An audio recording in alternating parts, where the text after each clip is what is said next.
오늘 감사절에 드리는 이 예배의 말씀 주제가 무엇입니까? 우리 한번 보시겠습니다. 다시 한번요. 감사드리세. 드린다고 하는 이 말은요, 제의적 단어입니다. 제사의 단어입니다. 그러니까 감사드리세라고 하면은 무엇을 드린다는 말이에요? 감사를 제물로 드린다는 말이에요. 감사에 감사절이야 이 수박 하나 놓고 내가 수박을 하나님께 드려야 돼 라고 하는 것이 아니라 무엇을 드려야 된다? 감사를 제물로 드려야 된다. 자, 그렇다면 우리는 가인의 제사와 아벨의 제사를 기억하지, 그죠? 거기에 보면은 누구의 제사는 받으셨어요? 아벨의 제사는 받고 가인의 제사는 안 받으셨어요.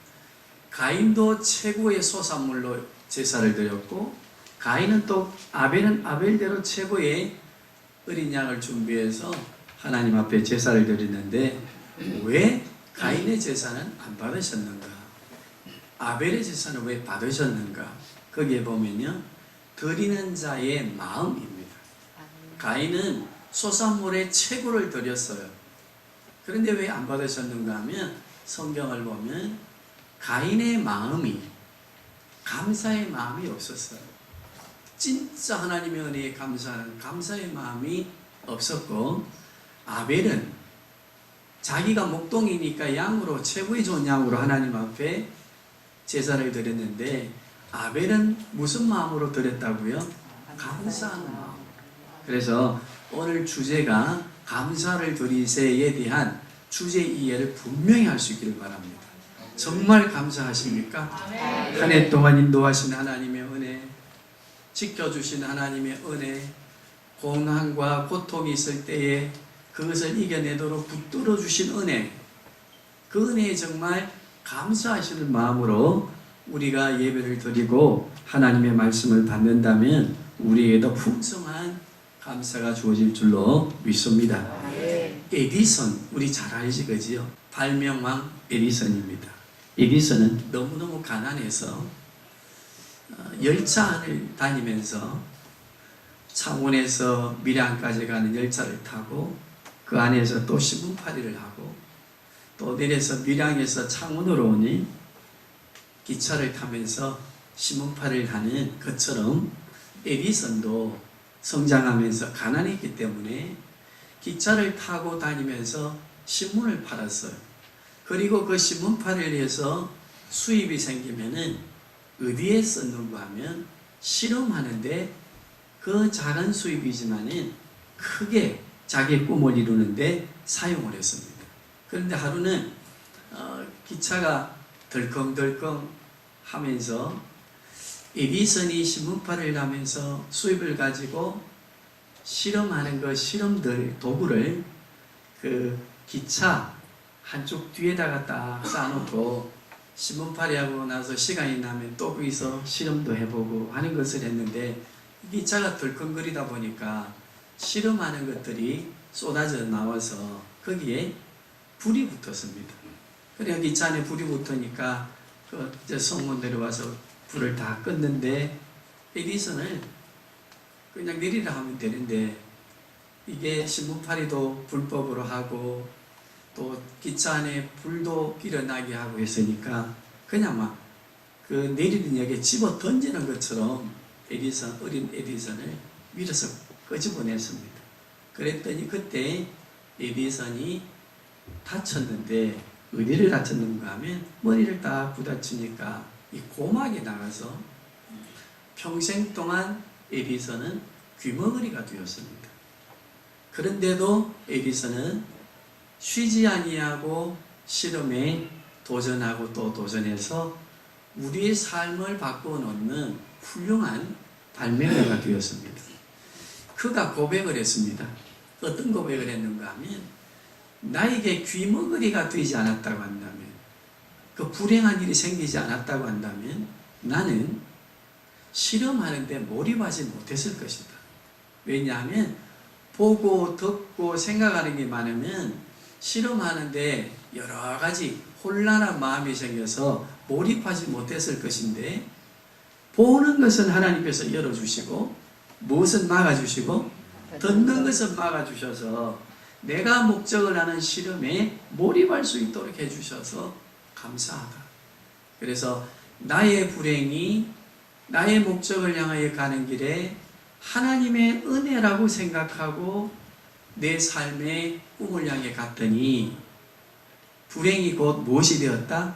감사할 수 있는 조건이 되었다고 하는 것을 고백했습니다. 우리 성도님들, 오늘 감사 예배를 드리시면서 올 한 해 우리의 삶의 불행함이, 고통스러웠던 삶이 나를 감사의 자리로 바꾸어 놓았다고 하는 것에 대한 진정한 마음의 감사를 가지고 감사할 때 누구의 제사와 같다고요? 아벨의 제사가 되는 줄로 믿습니다. 우리 이어령 교수님 아시지, 그지요? 정말 그 세계적인 이제 두뇌를 가지신 분인데, 어린 교수님의 감사에 대한 내용이 무엇이 있는가 하면, 감사는 다른 사람을 향해서만 행하는 정서, 언어가 아니다. 감사는 무엇인가 하면 내 자신에게도, 감사하는 사람에게도 기쁨이 되고 마음에 평화가 일어나게 한다. 그 이유는 뭔가 하면 감사는 벽을 향해서 공을 던지는 것과 같아서, 감사하면은 상대방도 좋고, 또 상대방이 감사하는 그 감사는 벽에 뭘 던지는 것과 같아서, 공을 던지는 것과 같아서 그 공이 던진 사람에게로 옵니까 안 옵니까? 오지, 그지요? 그래서 감사는 상대방도 기쁘게 하고 나도 기쁘게 하면서 행복하고 아름다운 삶을 만들어가는 하나의 축복의 통로다, 복의 통로다 라고 하는 것으로 감사를 설명했습니다. 올 한 해 우리 성도님들 무엇으로 살아오셨는가? 돈을 벌어서 우리 삶을 좀 편안하게 해보려고 동분서주하면서 오히려 상대방에 향하여 불평하고 나의 이권에 만족하지 못하면 나쁜 사람이라고 말하고, 내 자신도 왜 이리 되는 게 없지, 왜 이리 살아가는 게 삶에 고달프지 라고 하는 생각으로 감사를 잃어버렸다고 한다면, 오늘 에디슨과 이어령 교수님의 그 감사의 의미를 다시 한번 생각해 보시면서 우리 감사를 회복할 수 있기를 바랍니다. 오늘 이 본문의 말씀은 감사의 내용과는 동떨어진 것 같지만, 이 본문을 제가 설명해 드릴 테니까 잘 이해하시면 우리는 왜 본문을 통해서 감사하는 이유, 하나님 앞에 드려지는 감사의 조건들을 찾을 수 있는가 하는 것을 알 수 있습니다. 자, 내용은 이렇습니다. 모세가 창세기를 기록하면서 왜 오늘 본문의 이 문단을 통해서, 요약한 이 문단을 통해서 다시 이삭이 결혼하고 그리고 아이를 가지게 되는 그 과정을 다시 소개하고 있는가? 여기에는 중요한 의미가 있습니다. 어떤 의미인가 하면, 아브라함은 75세에 하나님께 약속을 받습니다. 아들을 얻을 것이다. 그런데 몇 년이 가도 안 주셨습니까? 20년이 넘어도 안 주시니까 사라 아내가 뭐라고 말하지요? 그 시대의 문화와 풍습을 따라서 내 몸종 하갈을 통해서 아들을 얻으십시오. 그리고 하나님이 약속하신 언약의 복, 하늘의 별과 같이 바다의 모래와 같이 자손이 많을 것이라고 하는 것을 이루어 가십시오. 나는 불임이 되었고 나이가 많으니까 놓을 수가 없으니 아마 하나님께서 약속하신 그 약속이 하갈을 통해서 이루어 가실 것인 것 같습니다 라고 자기 몸종을 남편에게 소개하는 그 이야기를 할 때에, 그 당시에 풍습이 어땠다고요? 일부 다처제적인 풍습이 있었기 때문에 그 시대적 풍습을 가지고는 아브라함이 잘못한 게 없습니다. 그래서 아브라함은 그 풍습을 따라서 약속의 말씀이 있었음에도 불구하고 하갈을 통해서 누구를 얻습니까? 이스마엘을 얻습니다. 그런데 하나님은 이스마엘이 약속의 아들이다라고 말씀하지 아니하시고 100살 때 25년이 딱 되었을 때 누구를 주셨어요? 이삭을 주셨어요. 그런데 오늘 이삭의 생애를 보면 본문이 어떻게 나와 있는가 하면 이삭은 몇 살 때 장가를 갔어요? 40살에 리브가라고 하는 여인을 만나서 장가를 갑니다. 그런데 아버지와 같이 리브가가 불임이라. 임신이 되지 않아. 오늘 본문 마지막 절을 보니까 야곱과 에서를 몇 살에 얻었어요? 60살에 얻었지, 그죠? 그러니까 몇 년 동안 아이가 없었어요? 그런데 이삭에게 나타나는 것과 아버지 아브라함에게 나타나는 것, 아들 이삭에게 나타나는 현상이 동일했어요. 어떻게 동일했어요? 아내들이 불임이었어요. 그런데 아브라함은 믿음의 조상이었지만 그 시대의 풍습을 따라갔어요. 약속의 말씀이 있는데도 불구하고. 그런데 오늘 본문의 말씀 21절 이삭은 어떻게 하는 걸 한번 보시기 바랍니다. 시작. 이삭이 그의 아내가 임신하지 못하므로 그를 위하여 여호와께 간구하며 여호와께서 그의 간구를 들으셨으므로 그의 아내 리브가가 임신하였더니. 자, 무엇이 달라졌습니까? 아브라함은 믿음의 조상인데도 풍습을 따라갔고 이삭은 똑같은 상황이었지만 뭘 했다고요? 여호와께 기도했습니다. 자, 아버지보다 아들에 대해 가서도 이삭의 신앙이 누구를 더 전적으로 의지했습니까? 하나님을 의지하지, 그죠?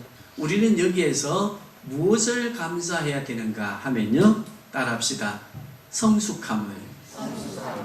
우리 성도님들, 오늘 감사의 제물로 드리는 제사의 내용이 무엇입니까?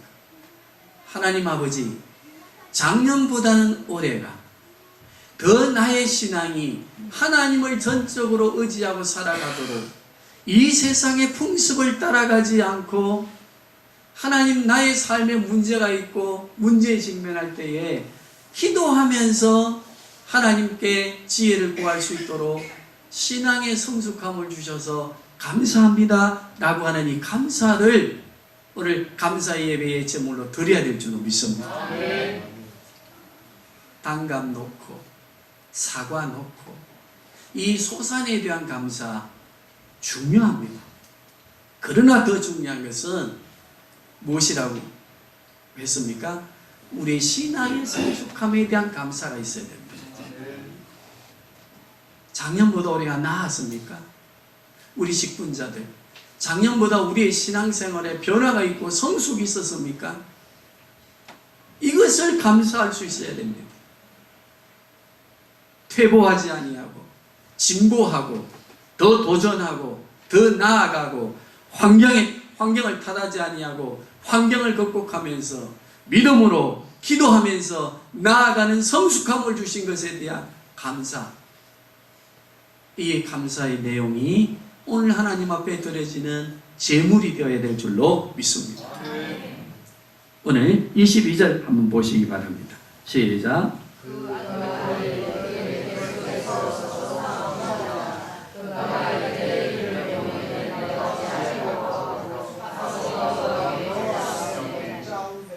리브가가 쌍둥이를 얻었어요.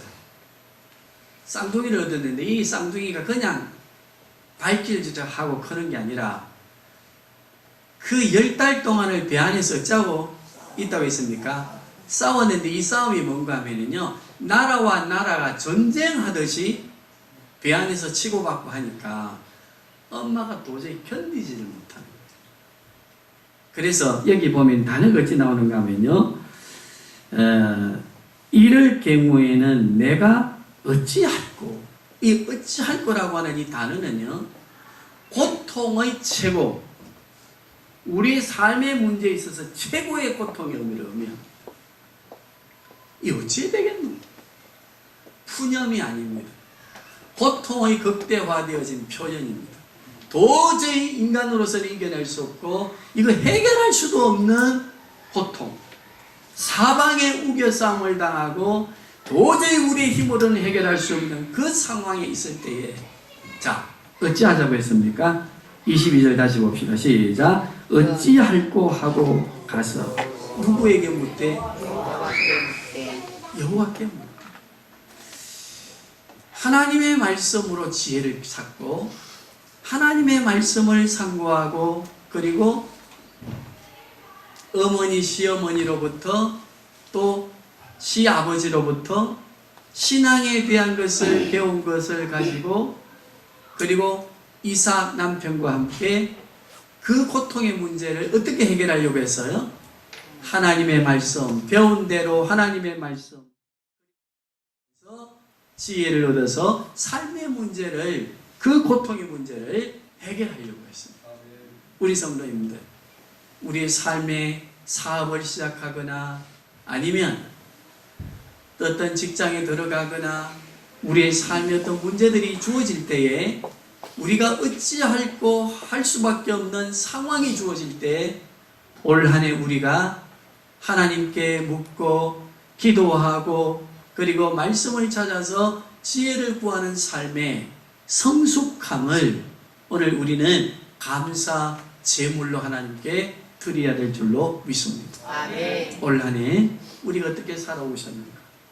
우리의 삶의 문제가 직면하고 가슴이 답답하고 내 인생의 여정에 불안과 염려가 가득 찰 때 나는 하나님께 무릎을 꿇고 내 침상에서 그리고 내가 있는 그곳에서 머물러 하나님께 물으며 우리의 삶을 경건의 모양이 아니라 경건의 능력 있는 삶으로 인도해 왔는가를 기억하고 오늘 우리가 주어진 삶의 여정에 힘듦이 있을 때에 나는 하나님께 지혜를 구하고 하나님의 말씀을 통해서 묻고 있는가 질문하면서 올 한 해를 살아왔는가 그렇다고 한다면 그것이 하나님 앞에 드려지는 귀한 감사의 예물이 될 수 있기를 바랍니다.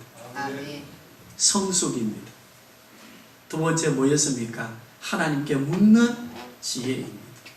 그리고 오늘 23절 한번 보십시다. 시작. 여호와께서 그에게 이르시되 두 국민이 내 대중에서 두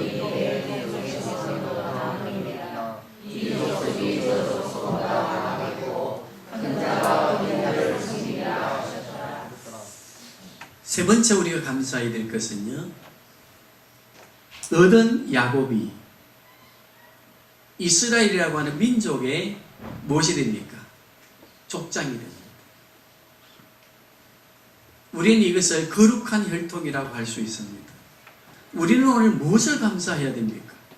무엇을 감사 예물로 하나님 앞에 드려야 되겠습니까? 하나님, 하나님의 기업이여 나에게 주신 상급인 자녀들을 거룩한 하나님의 자녀로 만들어가고 신앙의 삶으로 이어가도록 해주신 은혜를 그 감사함을 그 애쓰고 노력함을 마음대로 안 되는 게 누구라고 했습니까? 자녀입니다. 그 자녀를 거룩한 혈통으로 이어가기 위해서 새벽에 부르짖고 저녁에 부르짖고 내가 일하는 일터에서 부르짖으며 하나님 나에게 주신 기업이요 상급을 하나님의 거룩한 자녀로 이어가도록 해주신 그 은혜를 감사하며 예물로 드립니다. 우리의 감사가 이것을 소산을 드리는 것으로 돈 몇만원 헌금하는 것으로 끝나서는 안 됩니다. 오늘 우리는 적어도 세 가지를 감사해야 될 줄로 믿습니다. 첫째가 무엇이었습니까? 성숙입니다. 두 번째는요, 우리의 삶에 문제가 있을 때 하나님께 질문하는 것입니다. 세 번째는 우리의 자녀들에게 신앙을 유업으로 이어주기 위해서 애쓰고 수고한 올 한 해의 삶을 수고하고 애쓴 기도의 삶을 감사해야 될 줄로 믿습니다. 하나님은 우리에게 풍성함을 주셔서 이 오곡백과를 풍성하게 누리며 배골치 아니하고 살아가도록 우리에게 은혜 베푸심을 감사해야 될 줄로 믿습니다. 지금도 가난한 민족들은 배고픔을 해결하지 못해서 얻어기는 사람들이 많고 민족이 많고 자녀들이 많고 우리도 배고픈 시절 보릿고개가 있었습니다만 하나님의 은혜로 이렇게 선진국이 되어서 짧은 시간 안에 하나님이 허락하신 복을 누리고 서로를 축복하며 우리가 이렇게 행복한 삶을 살도록 하여 주신 하나님의 은혜에 감사해야 될 줄로 믿습니다. 이삭은 아브라함을 이어받아 아브라함께 지혜를 얻어 이삭이 가는 곳마다 우물을 파는데 지혜를 가지고 우물을 파니까 파는 곳곳마다 무엇이 많이 나왔습니까? 옛날 고대 근동 종교 고대 근동 지역의 싸움은요 두 가지 때문에 싸웠어요. 하나는 무엇입니까? 물싸움이었어요. 두 번째는 무슨 싸움이었습니까? 식량 싸움이었어요. 그런데 이삭이 가는 곳마다 물이 터져 나오고 물이 터져 나오니까 무엇이 풍성합니까? 소산이 풍성하네. 풍성하며 은혜를 받은 이 감사를 우리 또한 누리고 있지 않습니까? 올 한 해 드리는 감사 예물이 되어야 될 줄로 믿습니다.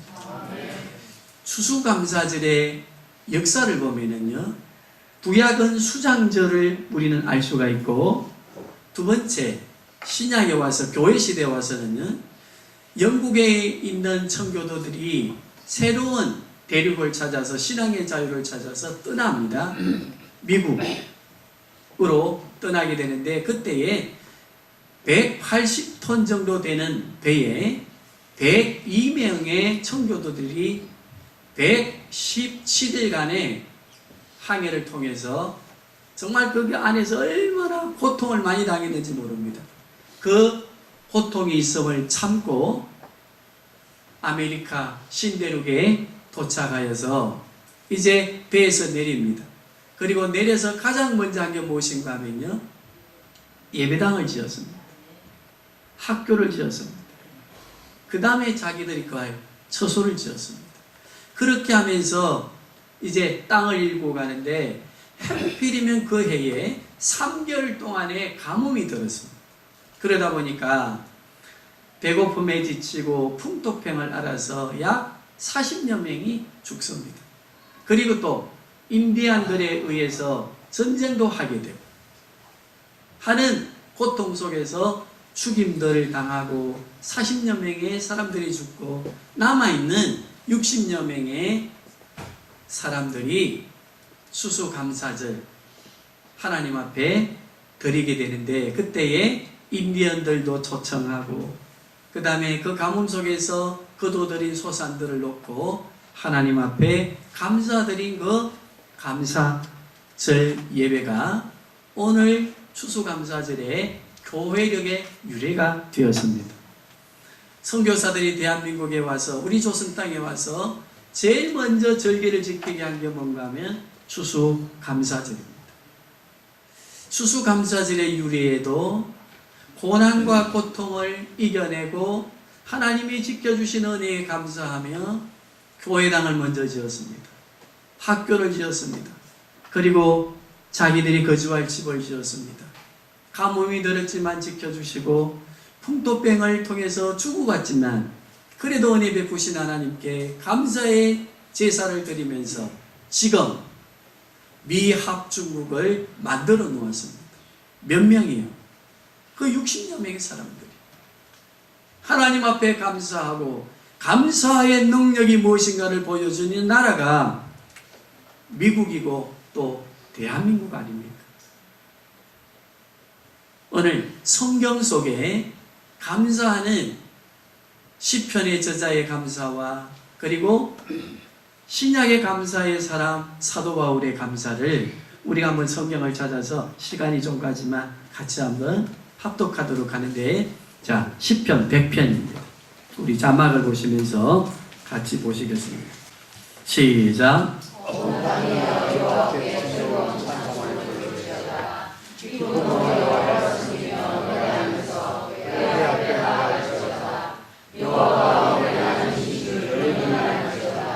그는 우리의 주시며 우리는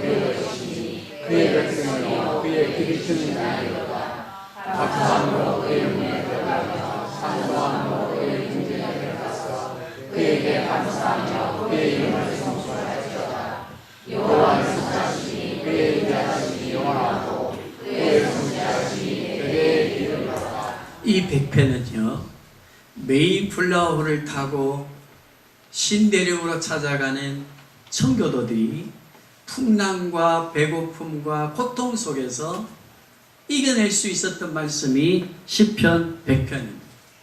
이 100편의 시편을 암송하고 모여서 외우고 찬양하고 기도하면서 그 항해의 고통을 이기고 추수감사절의 유래를 만들고 미국이라고 하는 나라를 건설하게 된 말씀이 100편입니다.